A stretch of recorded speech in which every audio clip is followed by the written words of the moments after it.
Hello students and welcome back to my channel. आज हम लोग डिस्कस करेंगे डिवीजन ऑफ प्रोटिस्टा। इससे प्रीवियस वीडियो में हम लोग डिस्कस कर चुके हैं general characteristics of protista and आज हम लोग इसकी क्लासिफिकेशन स्टडी करने वाले हैं। Classification of protista is very important क्योंकि एनसीईआरटी ने भी इसे बहुत अच्छे से कवर किया है। तो स्टार्ट करते हैं with the group of protista और द क्लासिफिकेशन ऑफ प्रोटिस्टा। अब इस कैटेगरी में जो सबसे पहला ग्रुप है, जो पहला क्लास है, दैट ग्रुप और that class is known as photosynthetic protist. Okay, तो ये जो फोटोसिंथेटिक प्रोटिस्ट है इसे प्रोटिस्टन एल्गा भी बोला जाता है। अब इंपॉर्टेंस क्या है, ये प्रोटिस्टन जो एल्गा है इसमें हम लोग डिस्कस करने वाले हैं अबाउट एल्गा। एंड एल्गा जो है it's a thalloid structure. Thalloid structure का मतलब जानते हो ना आप लोग, थैलस लाइक स्ट्रक्चर मीन्स अगर ये प्लांट बॉडी होता तो इसमें हम रूट, स्टेम एंड लीफ को डिफ्रेंशिएट नहीं कर सकते। तो स्ट्रक्चर इज थैलोइड और थैलस लाइक। और इस प्रोटिस्टन एल्गा के बारे में पढ़ने से पहले मैं एक चीज आपको और बता दूं, इससे पहले हम लोगों ने किंगडम मोनरा कवर किया है, यानी किंगडम मोनरा में भी हम लोगों ने एक एल्गा कवर किया है। आपको याद होगा blue green alga which is a cyanobacteria and cyanobacteria is placed in kingdom Monera because of the prokaryotic nature. कुछ एक्सेप्शंस और भी हैं like unicellular alga, Chlamydomonas, chlorella, ये भी आपको बहुत अच्छे से याद रखना है। Chlamydomonas and chlorella, these are unicellular alga but now they are placed in kingdom plantae। अब इन दोनों को प्लांटे में मेंशन किया गया है। ओके, अब बात आती है रेड एल्गा की, ग्रीन एल्गा की। वो ऑलरेडी किंगडम प्लांटे में प्लेस्ड है, उसको हम लोग आने वाले सेशंस में कवर करेंगे। तो इस प्रोटिस्टन एल्गा के बारे में कवर करने से पहले आपको एक चीज याद रखनी है, प्रोटिस्टा का मतलब है यूनिसेलुलर ऑर्गेनिज्म, क्योंकि जनरल कैरेक्टरिस्टिक्स में हम लोग ये चीज पहले ही कवर कर चुके हैं कि protista consist of unicellular organism and yes one more important feature is कि it is unicellular as well as eukaryotic.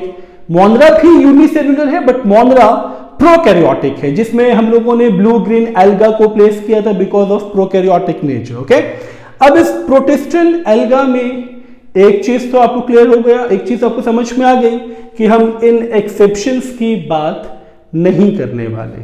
Clear? तो इस फोटोसिंथेटिक प्रोटिस्ट में, इस प्रोटिस्टन एल्गा में जो ग्रुप हम लोग कवर करेंगे, जो क्लास हम लोग कवर करेंगे या जो डिवीजन हम लोग कवर करेंगे, उसमें फर्स्ट है dinoflagellates, number 2 diatoms and number 3 euglenoids. Okay, अब इन तीनों में जो प्रॉपर्टीज है वो एक चीज तो क्लियर ना कि इन तीनों में एक प्रॉपर्टी आपको डेफिनेटली रिमेंबर करना है, एक प्रॉपर्टी डेफिनेटली आपको दिमाग में सेट रखना है कि these three groups, these three divisions belongs to photosynthetic protist. और अगर ये फोटोसिंथेटिक प्रोटिस्टा है it means they are autotrophic, they possess cell wall, they consist of chloroplast and number of pigments। ये चीज आपको दिमाग में, इसका बस कैटेगरी सुनते ही ये सारी चीजें आपके दिमाग में आ जानी चाहिए। अब स्टार्ट करते हैं हम लोग the first group that is dinoflagellates which belongs to division Pyrophyta। Dinoflagellates, again dinoflagellates के बारे में भी दो इंपॉर्टेंट कैरेक्टरिस्टिक हैं। जब भी डिनोफ्लैजेलेट्स के बारे में आपको स्टार्ट करना है तो सबसे इंपॉर्टेंट चीज क्या है, इट बिलोंग्स या it consist of di means two and flagella तो आप लोग जानते हो ना, tail like structure. It means कि all the organism belonging to dinoflagellates possesses two flagella. तो पहला कैरेक्टरिस्टिक तो क्लियर हो गया ना कि डिनोफ्लैजेलेट्स में हम लोग 2 फ्लैजेला वाले ऑर्गेनिज्म को स्टडी करने वाले हैं। नंबर 2, डिनोफ्लैजेलेट्स के बारे में एक और चीज आपको जो सबसे ज्यादा अच्छे से याद रखनी है, जिसको एनसीईआरटी ने कवर किया है इसका एक एग्जाम्पल है गोनियोलेक्स। एंड गोनियोलेक्स जब रैपिड मल्टीप्लिकेशन से एक लार्ज मास डेवलप करता है सी में, तो वो बायोल्यूमिनेसेंस शो करता है। बायोल्यूमिनेसेंस का मतलब क्या हुआ, वो नाइट में ग्लो करेगा। और इससे होता कैसे, रिजल्ट क्या आता है कि जो सी सरफेस है वो अपीयर होता है रेड। तो ये रेड टाइट के लिए भी रिस्पॉन्सिबल है। तो रेड टाइट एंड डिनोफ्लैजेलेट्स में टू फ्लैजेला, ये दो चीजें आपको सबसे पहले कवर करनी है। तो अब स्टार्ट करते हैं विद द कैरेक्टरिस्टिक्स ऑफ डिनोफ्लैजेलेट्स। तो it consist of unicellular photosynthetic golden brown organism, which means unicellular क्योंकि हम प्रोटिस्टा कवर कर रहे हैं, तो protista consist of single celled organism. And हाँ, इट्स अ यूकैरियोटिक ऑर्गेनिज्म, तो सारे मेम्ब्रेन बाउंड ऑर्गेनेलेज, न्यूक्लियस सब कुछ प्रेजेंट होगा। Number 2, it's a golden brown photosynthetic protist. Golden brown organism है, तो एक चीज तो क्लियर ना कि ये गोल्डन एंड ब्राउन कलर होगा बिकॉज ऑफ जो आपने पढ़ा था क्लास 9th में भी एंड क्लास 10th में भी, क्रोमोप्लास्ट। क्रोमोप्लास्ट में जो पिगमेंट्स रिस्पॉन्सिबल होते हैं to provide various colour, that is carotenoids and xanthophyll, वो हम लोग अभी कवर करेंगे। तो it's a unicellular golden brown photosynthetic organism. Photosynthetic organism तो होगा ही ना, क्योंकि हम लोग फोटोसिंथेटिक प्रोटिस्ट की बात कर रहे हैं। एंड ये भी अंडरस्टूड है that they are capable of manufacturing their own food with the help of photosynthesis. And they are mostly motile. अब ये चीज इंपॉर्टेंट है, मोस्टली मोटाइल क्योंकि it consist of two flagellated organism. और अगर फ्लैजेला है तो ये अंडरस्टूड है कि ये मोटाइल होगा। एंड हाँ, कुछ ऑर्गेनिजम्स ऐसे भी हैं जो नॉन मोटाइल है। नॉन मोटाइल है तो अंडरस्टूड है, नॉन मोटाइल क्यों बना, बिकॉज इट लैक्स फ्लैजेला, तो they are non flagellated, that's why they are non motile. Clear. Now habitat, protista के जनरल कैरेक्टरिस्टिक्स में ही ये चीज हम लोग कवर कर चुके हैं कि प्रोटिस्टा वही मिलेगा जहां पे वाटर होगा, कंप्लीटली एक्वाटिक है। तो हैबिटेट में भी दे आर मोस्टली मरीन, ये चीज भी आपको याद रखनी है। डायटम्स, डिनोफ्लैजेलेट्स, इन दोनों में एक सिमिलैरिटी यही है कि दे आर मोस्टली मरीन। ये बहुत रेयर ऐसे स्पीशीज हैं जो फ्रेश वाटर में मिलता है, स्पेशली डिनोफ्लैजेलेट्स का, और मैक्सिमम स्पीशीज इसकी मरीन वाटर में मिलती है। तो हैबिटेट भी आपको बहुत अच्छे से याद रखना है, they are mostly marine. Okay, अब बात आती है इसके न्यूट्रिशन की, क्योंकि हम फोटोसिंथेटिक प्रोटिस्ट पढ़ रहे हैं, तो न्यूट्रिशन तो यहीं से कवर हो जाना चाहिए था कि they are mostly photosynthetic, means they are mostly autotrophic. Some exceptions are there, क्योंकि कुछ इसमें सेप्रोबिक भी है। Saprobic means which feeds on dead और डिकेइंग ऑर्गेनिज्म। नंबर 2 कि it also include symbionts. Symbionts में क्या होता है, two organisms live together and they both gets benefited from each other. And parasites also, और मैंने एक एग्जाम्पल भी मेंशन किया है पैरासिटिक मोड ऑफ न्यूट्रिशन वाले ऑर्गेनिज्म का, that is Blastodinium. It's a parasite in other animals. Okay, तो Blastodinium is a parasitic dinoflagellates and it lives inside the other animals. Clear? अब ये है सबसे इंपॉर्टेंट पॉइंट, तो मैं इस पे स्टार मेंशन कर रहा हूं क्योंकि ये चीज आपको बिल्कुल याद रखनी है। तो कुछ डिनोफ्लैजेलेट्स में, जैसे मैं भी बता रहा था इंट्रोडक्शन में, गोनियोलेक्स, क्योंकि बहुत इंपॉर्टेंट है, गोनियोलेक्स रैपिडली मल्टीप्लाई करता है, फिर इसका लार्ज मास जब एक्यूमुलेट हो जाता है तो ये रिलीज करता है टॉक्सिन। बायोल्यूमिनेसेंस तो शो करता ही है, प्लस ये टॉक्सिक भी रिलीज करते हैं। टॉक्सिक का मतलब पॉइजन, और जैसे ही ये टॉक्सिक रिलीज करेंगे, पॉइजन रिलीज करेंगे, तो क्या होगा, ये पॉइजन क्या करेगा, ये किल करेगा large number of marine animals को, क्योंकि अगर पॉइजन ऐड होगा वाटर में तो अदर एनिमल्स किल्ड होंगे। तो ये गोनियोलेक्स की एक प्रॉपर्टी है, अगर ये लार्ज नंबर में असेंबल हुआ तब ये रिलीज करेगा toxin which which killed large number of other marine animals. अब इसी कैटेगरी में ट्रू स्पीशीज का एग्जांपल मैंने और लिया है, Gonyaulax and Noctiluca. Noctiluca and Gonyaulax की यही प्रॉपर्टी की मैं बात कर रहा था। They are phosphorescent, they show bioluminescence. And bioluminescence का मतलब क्या है, जैसे ही डार्क होगा ये ग्लो करना स्टार्ट करेंगे, चमकना स्टार्ट करेंगे। एंड इस ग्लोइंग अपीयरेंस से the surface appears red and it is responsible for the formation of red tide. ये क्वेश्चन आपके नीट एग्जाम में भी पूछा जाता है कि which organism is responsible for the formation of red tides. तो remember always, red tide is formed by Gonyaulax and Noctiluca. Okay, अब बात इसके स्ट्रक्चर की। सबसे इंपॉर्टेंट चीज इसका स्ट्रक्चर ही है, और स्ट्रक्चर हम लोग समझेंगे इसके डायग्राम के थ्रू। अब पहली चीज जो इसके डायग्राम में सबसे ज्यादा इंपॉर्टेंट है, डिनोफ्लैजेलेट्स जो है ये फोटोसिंथेटिक ऑर्गेनिज्म है। तो अंडरस्टूड है सेल वॉल तो प्रेजेंट होगा ही, and cell wall is made up of cellulose. But यहाँ पे सेल वॉल जो है, ये एक चीज आपको और याद रखनी है, ये जो मैं डायग्राम शो कर रहा हूं इट्स एन एक्सटर्नल अपीयरेंस, और अभी मैं एक्सटर्नल भी शो कर रहा हूं, बट यहाँ जो मैंने विजिबिलिटी शो की है डायग्राम की, ये इंटरनल स्ट्रक्चर है। तो मैं इंटरनल और एक्सटर्नल को बहुत इजीली आपको समझाऊंगा, और आई होप आप समझ भी जाओगे।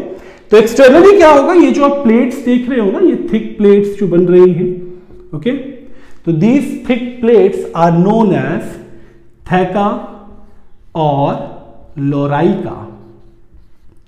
और ये थैका और लोराइका का फॉर्मेशन होता है by the deposition of cellulose which form cell plate. Okay, तो थैका का फॉर्मेशन होगा by the deposition of cellulose, and ये अंडरस्टूड है, ये जो आप इसका आउटर कवरिंग देख रहे हो this is the cell wall, and cell wall is made up of cellulose, and cellulose का जब द डिपोजिशन बहुत ज्यादा होगा तो ये लेयर थिक हो जाएगी, that's why we called it as theca और लोराइका।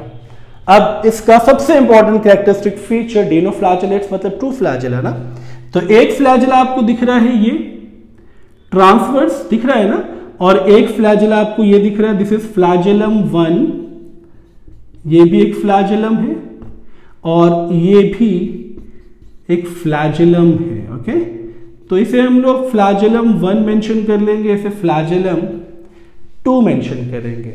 तो cell possess 2 flagella, organism possess 2 flagella. Okay, number 3, nucleus larger है यहाँ पे एंड प्रोमिनेंट है। अब न्यूक्लियस यानी हम लोग अब इंटरनल स्ट्रक्चर की तरफ चल रहे हैं, तो this is the nucleus part. Okay, and nucleus को मीजोकैरियन बोलते हैं। ओके, तो nucleus is mesokaryon because it's a larger and prominent nucleus, that's why it is known as mesokaryon. अब देखिए स्ट्रक्चर में सेल वॉल आपको क्लियर हो गया। Cell wall is made up of cellulose and arranged in the form of plates which forms theca और lorica. Number 2, 2 flagella, और दोनों flagella की आप लोकेशन समझ चुके हो, फ्लैजेलम 1 एंड फ्लैजेलम 2, ये जो अब दिख रहा है आपको, ठीक है, तो लोकोमोशन भी इसी पे बेस्ड है। थर्ड, इसका nucleus which is prominent, clear ना। अब fourth point which is very important, numerous discoid chloroplast. तो ये जो स्ट्रक्चर है actually this is chromatophores, and chromatophores का मतलब ही होता है it includes number of pigments, वो सारे पिगमेंट्स आ जाएंगे यहाँ पे। एंड दैट्स व्हाई एक चीज आपको और याद रखनी है, डिनोफ्लैजेलेट्स मल्टीपल कलर्स में अवेलेबल है। एनसीईआरटी से कवर करती है as a golden brown photosynthetic organism, but it is available in various colours because of the chromatophores as it covers the pigments like chlorophyll A, C, यानी chlorophyll के 2 part है यहाँ पे, A भी है एंड C भी है। Carotenoids, ये तो आपने पढ़ा है, carotene which provides red colour, xanthophylls which provide purple, yellow, brown. Okay, so number of pigments are there which is present in chromatophores. अब बात आती है इसके रिजर्व फूड मटेरियल्स की। तो रिजर्व फूड मटेरियल इसमें 2 है, या तो स्टार्च या ऑयल। ओके, तो यहां मैंने दोनों रिजर्व फूड मटेरियल शो किए हैं। ये जो मैंने ब्लैक से मार्क किया है this is the starch component, और ये जो ब्लू से मैंने मार्क किया है okay, this one is the oil component. तो ये इसका रिजर्व फूड हो गया, स्टार्च और ऑयल। अब एक और जो इंपॉर्टेंट पॉइंट आप बिल्कुल मिस नहीं कर सकते, इस सेल में, इस ऑर्गेनिज्म में ओस्मो रेगुलेटरी ऑर्गेनेले भी है, यानी वो ऑर्गेनेले जो वाटर के लेवल को बैलेंस रखेगा, वाटर के लेवल को मेंटेन रखेगा। And that osmoregulatory organelle is just similar to contractile vacuole. तो ये जो स्ट्रक्चर है यहां पे, ये आपका कॉन्ट्रैक्टाइल वैक्यूल की तरह है, बट यहां पे इस ऑर्गेनेले का एक प्रॉपर टर्म है, दैट इज पुस्ट्यूल। ओके, तो ये पुस्ट्यूल हो गया। डिनोफ्लैजेलेट का ओस्मो रेगुलेटरी ऑर्गन, ये भी आपके नीट एग्जामिनेशन में पूछा जाता है कि डिनोफ्लैजेलेट्स का ओस्मो रेगुलेटरी ऑर्गेनेले कौन सा है। तो remember always it's a pustule and it looks like contractile vacuole. Okay, amoeba में जैसे आपने देखा, पैरामीशियम में जैसा आपने देखा कि कॉन्ट्रैक्टाइल वैक्यूल्स आर देयर, यहां पे it looks like contractile vacuole but organelle is pustule. ये भी क्लियर है आपको। अब सबसे इंपॉर्टेंट चीज क्या है इसमें, एक स्ट्रक्चर आप ये देख रहे हैं कि ये जो पोर है जहां से दोनों फ्लैजेला अराइज होते हैं, इसको हम बोलते हैं फ्लैजेला पोर। ओके, तो दिस इज फ्लैजेला पोर और ये फ्लैजेला को अराइज करता है। तो this is all about your first revision Pyrophyta, and we have discussed the entire characteristic feature as well as the structure of dinoflagellate. So after dinoflagellate, the second photosynthetic organism, the second photosynthetic group in kingdom Protista is diatoms. But do you know why they are known as diatoms? Why they are known as chrysophytes? एक बहुत simple सा reason है इसका। Diatoms में एक चीज जो सबसे पहले आपको अगेन दिमाग में स्टोर करना है, सेट करना है, डायटम्स मतलब वो organism which is formed by two half. एक चीज मैंने डिनोफ्लैजेलेट्स में भी बताई है ना कि dinoflagellates means those organism which possess two flagella, and diatoms में भी डाई मेंशन है, बट यहां पे di means two half of organism की फॉर्म में मेंशन है। क्लियर?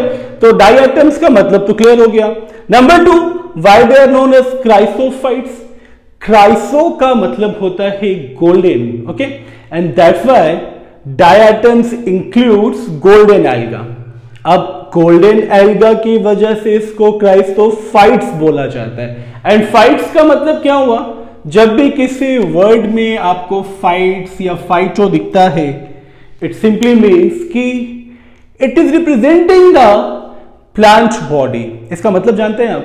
इसका मतलब यह है कि जितने भी डायटम्स हैं they mostly live as a phytoplanktons. Phytoplanktons का मतलब मैं प्लैंक्टन्स का मतलब तो डिनोफ्लैजेलेट्स में बता ही चुका हूं। प्लैंक्टन्स का मतलब क्या होता है? Assemblage of micro organism in the water bodies, यानी वाटर बॉडीज में ग्रुप या एक असेंबलेज ऑफ माइक्रो ऑर्गेनिज्म। हाँ, अगर वो असेंबलेज प्लांट से बिलोंग करता है तो उसको हम फाइटोप्लैंक्टन बोलते हैं। अगर वो असेंबलेज एनिमल से बिलोंग करता है तो इसको हम जूप्लैंक्टन्स बोलते हैं। क्लियर ना? तो फाइटोप्लैंक्टन्स की तरह ही डायटम्स का फॉर्मेशन होता है as a planktons, as a phytoplanktons means इसकी असेंबलेज बिल्कुल प्लांट बॉडी की तरह रिजेंबल करता है। क्लियर ना? अब इस पूरे ग्रुप में यानी डायटम्स में सबसे इंपॉर्टेंट चीज क्या है? स्टार्ट हम लोगों ने किया था फ्रॉम द गोल्डन एल्गा। अब आपको पता है गोल्डन एल्गा मतलब गोल्डन कलर, और गोल्डन कलर ऑब्टेन कहां से हुआ होगा? डेफिनेटली ना, from the chromatophores, from the pigments. और ये जो गोल्डन कलर है ना, it is derived from a pigment which is known as fucoxanthin. ये जेंथोफिल का ही पार्ट है, और जेंथोफिल, कैरोटिनॉइड्स, क्लोरोफिल, ये डिनोफ्लैजेलेट्स में भी थे। ये सारे पिगमेंट्स डायटम्स में भी हैं, but you have to remember that the golden colour of diatom is mainly due to fucoxanthin. Clear हुआ आपको? अब इसके आगे वाले पॉइंट्स पे चलते हैं। मैं बात कर रहा था इसके हैबिटेट की, प्रोटिस्टा है तो अंडरस्टूड है, एक्वाटिक तो होगा, बट डायटम्स में और डिनोफ्लैजेलेट्स में ये एक डिफरेंस है। डिनोफ्लैजेलेट्स मोस्टली मरीन है, यहां पे ये दोनों जगह इजीली और इक्वली डिस्ट्रीब्यूटेड है, इजीली अवेलेबल है एंड इक्वली डिस्ट्रीब्यूटेड है। इट मींस कि जो डायटम्स हैं, अगर मैं इनके हैबिटेट की बात करूं तो ये मरीन वाटर में भी अवेलेबल है एंड फ्रेश वाटर में भी अवेलेबल है। फाइटोप्लैंक्टन्स की फॉर्म में है, ये तो मैं बता ही चुका हूं। अब एक इंटरेस्टिंग फैक्ट बताऊं मैं आपको, interesting fact related to diatom. ऐसा एक एस्टिमेट माना गया है कि 60 टन ब्लू व्हेल में, यानी 60 टन ब्लू व्हेल है तो 60 टन ब्लू व्हेल में अराउंड 2 टन डायटम्स प्रेजेंट होता है। सोचिए, ये मेजर प्रोड्यूसर्स है in the sea, major producers है इन द ओशन, एंड सोचिए कितनी इंपॉर्टेंस है इसकी, क्योंकि ये अगर मेजर प्रोड्यूसर्स है, प्रोड्यूसर्स का मतलब क्या हुआ, which produces biomass which feeds, which helps in feeding other organism, यानी ये कितने ऑर्गेनिजम्स का खाना बनती है। तभी तो मैंने एक एग्जांपल मेंशन किया है ना यहाँ पे कि एक 60 टन ब्लू व्हेल के अंदर अराउंड 2 टन फाइटोप्लैंक्टन्स है in the form of diatoms. Clear है यहां तक आपको? अब इसके स्ट्रक्चर की बात करते हैं। प्रोटिस्टा है तो यूनिसेलुलर तो होगा ही, eukaryotic organism it means true nucleus भी होगा, मेम्ब्रेन बाउंड ऑर्गेनेल्स भी होंगे, एंड हम लोग फोटोसिंथेटिक ऑर्गेनिज्म के बारे में डिस्कस कर ही रहे हैं। डिनोफ्लैजेलेट्स के बाद डायटम्स, तो फोटोसिंथेटिक ऑर्गेनिज्म है क्योंकि इसमें क्लोरोप्लास्ट है। अगर क्लोरोप्लास्ट है तो फोटोसिंथेसिस तो ये करेगा। बट यहां पे ये लाइन जो है ना, ये भी बहुत इंपॉर्टेंट है। दे show various colours and diverse form. ये प्रॉपर्टी डिनोफ्लैजेलेट्स में भी है बिकॉज ऑफ क्रोमैटोफोर्स, ये प्रॉपर्टी डायटम्स में भी है बिकॉज ऑफ वेरियस कलर। अगर है तो colour is due to chromatophores. Clear, ये चीज आपको हमेशा याद रखनी है, various colour is due to chromatophores and they are available in the diverse form. Shapes बहुत वेरी करता है डायटम्स में, मैंने कुछ एग्जांपल्स दिए हैं, सर्कुलर, रेक्टेंगुलर, स्फेरिकल, ओवल, तो so many shapes are there which covers the diversity of diatoms. The next and the most important point belonging to your NCERT, जो entire diatom है, इसमें cell wall is made up of cellulose, जो कि almost सभी organisms में है। अभी डिनोफ्लैजेलेट में भी हम लोगों ने इसे कवर किया था, cell wall is made up of cellulose, but यहाँ पे इस cellulose के साथ सिलिका इज ऑल्सो प्रेजेंट। सोचिए, ये सिलिका की प्रेजेंस इस सेल वॉल को डिस्ट्रॉय नहीं होने देगी। कितना टफ सेल वॉल होगा, ये सेल वॉल ब्रेक होने से रहा, यानी ये सेल वॉल ब्रेक नहीं होगा, डिस्ट्रॉय नहीं होगा, and that's why this cell wall is well preserved as a fossils of diatoms. ये चीज आपको बहुत अच्छे से याद रखनी है। This is the most important point regarding diatoms and that arrangement cellulose and silica, इस तरह का स्ट्रक्चर जब बनता है तो ऑर्गेनिजम्स फ्रस्ट्यूल्स बन जाता है। ये भी आपको बहुत अच्छे से याद रखना है। Frustules means when the cell wall is made up of cellulose and silica and make it very tough, that makes indestroyable cell wall. ये डिस्ट्रॉय बिल्कुल नहीं हो सकता, that's why it is well preserved as a fossil. Clear? अब cell wall तो हो गया, cellulose and silica.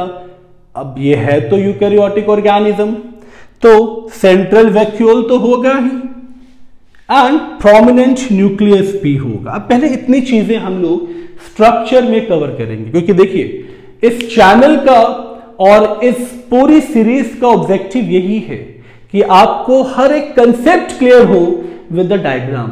अगर डायग्राम समझ लिया ना तो बहुत सारे पॉइंट्स तो डायग्राम से ही बन जाते हैं, एंड तभी तो इस चैनल को मैंने मेंशन किया biology on your finger tips. तो आइए पहले हम इस डायग्राम को समझते हैं। तो सेल वॉल के बाद central vacuole and prominent nucleus, तो ये जो स्ट्रक्चर है ना डायटम का, इसमें ये जो आप स्ट्रक्चर देख रहे हो, this is the nucleus part. तो ये हो गया first structure, prominent nucleus. And ये जो स्ट्रक्चर आप देख रहे हो, दिस इज वैक्यूल्स। ठीक है, ये वैक्यूल हो गया। अब बात करेंगे वो पिगमेंट्स जिसकी वजह से इसे गोल्डन एल्गा बोला जाता है, क्रोमैटोफोर्स। तो ये जो पूरा स्ट्रक्चर आप देख रहे हो ना, ये दोनों साइड होता है, मैंने एक ही साइड अभी कवर किया है। This one is chromatophore. आप इसे क्रोमोप्लास्ट भी मेंशन कर सकते हो, क्लोरोप्लास्ट भी मेंशन करते हो, doesn't matter, but chromatophores mainly covers all the pigments because it provides diversity of color.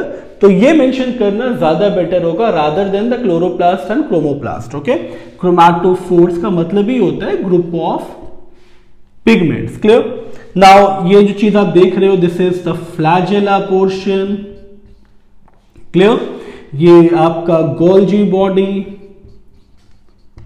And Golgi body के जस्ट नीचे ये जो पोर्शन है ये माइटोकॉन्ड्रिया, और इसके बाद ये माइटोकॉन्ड्रिया थोड़ा सा कंजस्टेड हो गया और ये इसका साइटोप्लाज्मिक मैट्रिक्स। ओके, तो मैं इसको सिर्फ यहां पे साइटोप्लाज्म की फॉर्म में मेंशन कर रहा हूं। ये सारी चीजें तो हम लोगों ने कवर कर ली। बात अभी भी एक चीज की बची हुई है ना, अब इसको हम लोग समझ लेते हैं।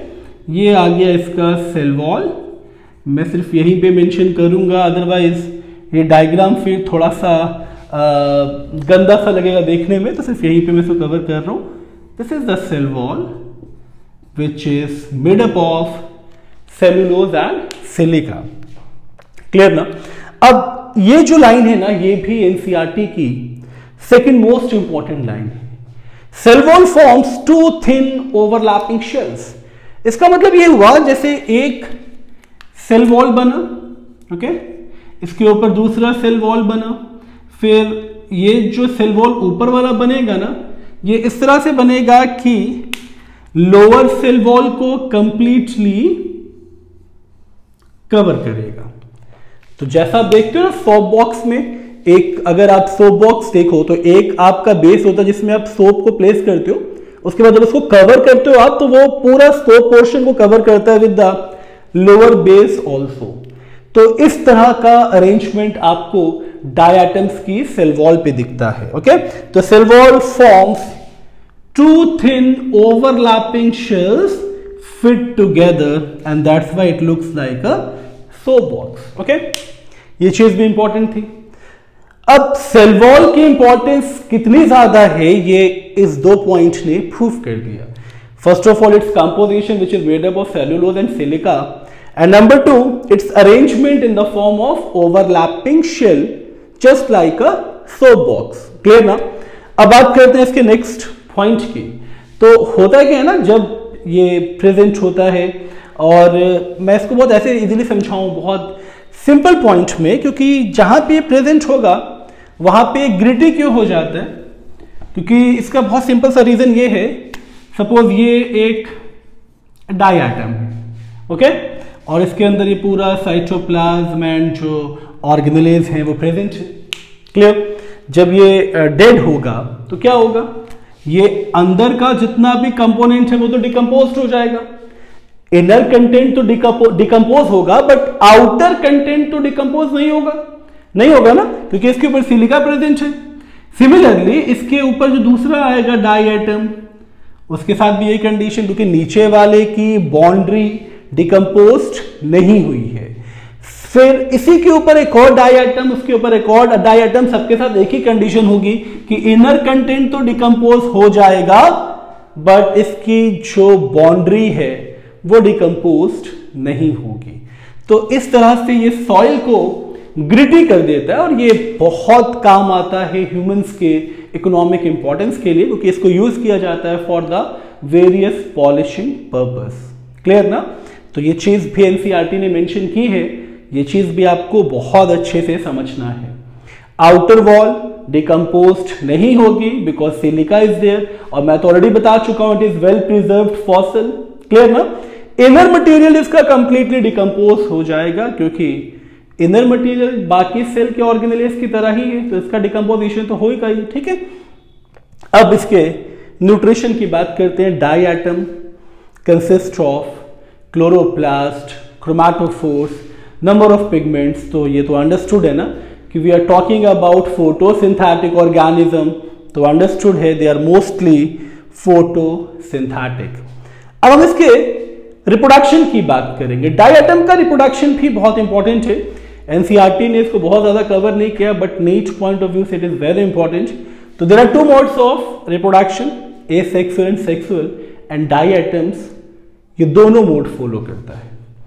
एसेक्सुअल मतलब बाइनरी फिजन। बाइनरी फिजन तो आप जानते हो ना कि when a parent cell divides, suppose ये न्यूक्लियस में क्यों शो कर रहा हूं, क्योंकि यूकैरियोटिक सेल है और सिंगल सेल्ड ऑर्गेनिज्म है, बिकॉज हम लोग प्रोटिस्टा पढ़ रहे हैं।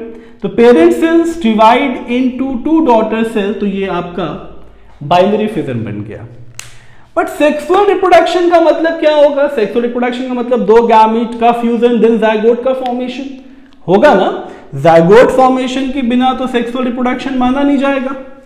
और यहां क्या हो रहा है? यहां से वही चीज हो रही है ना, ये इंडिविजुअल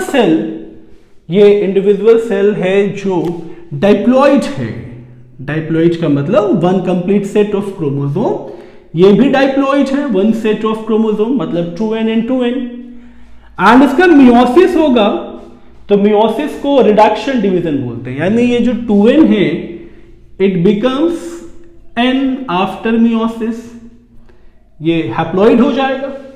सिमिलरली फीमेल में भी ये जो इंडिविजुअल है ये भी डाइप्लॉइड है और मियोसिस के बाद हैप्लॉइड हो जाएगा। मेल में जो मियोसिस के बाद स्ट्रक्चर बनेगा इसका गैमेट, वो बाइफ्लैजेलेट होगा, विच मीन्स कि मेल गैमीट्स आर मोटाइल। ये आपको याद रखना है, डाई एटम्स में male gametes are motile, okay. And female में क्या बन रहा है? अच्छा, मेल गैमीट को स्पर्मेटोजोआ भी बोलते हैं, ये भी आपको याद रखना है, ओके, स्पर्मेटोजोआ। फीमेल में मियोसिस के बाद जो गैमीट बना दैट इज एग। अब इस स्पर्मेटोजोआ और एग का फ्यूजन हुआ, टू हैप्लॉइड सेल का फ्यूजन हुआ, तो डाइप्लॉइड कंडीशन रिस्टोर हो गया, बन गया जाइगोट। सिंपल सा ये मोड है सेक्सुअल रिप्रोडक्शन का। ये भी आई होप आपको समझ में आ गया होगा। पहले मियोसिस, मियोसिस से दो हैप्लॉइड गैमीट्स, मेल का अलग फीमेल का अलग, और इन दोनों का फ्यूजन, तो it becomes 2n। 2n means diploid condition which is a condition of zygote. अब हम डिस्कस करेंगे इसके इकोनॉमिक इंपॉर्टेंस के बारे में। अच्छा, इकोनॉमिक इंपॉर्टेंस क्यों जरूरी है? इसके बहुत सारे फायदे हैं ह्यूमंस को। तो क्या फायदे हैं ह्यूमंस को, इसे भी हम कवर कर लें। पहली चीज, अगर मैं इसके इकोनॉमिक इंपॉर्टेंस की बात कर रहा हूं, तो पहला इंपॉर्टेंस तो यही है ना कि ये मेजर प्रोड्यूसर्स बनता है ओशन में, यानी सबसे ज्यादा फूड प्रोडक्शन ओशंस में डाई एटम्स की वजह से होता है। जैसे मैंने एग्जांपल दिया था 60 टन ब्लू व्हेल में 2 ton of diatoms in the form of phytoplanktons. तो it forms major producers in the oceans.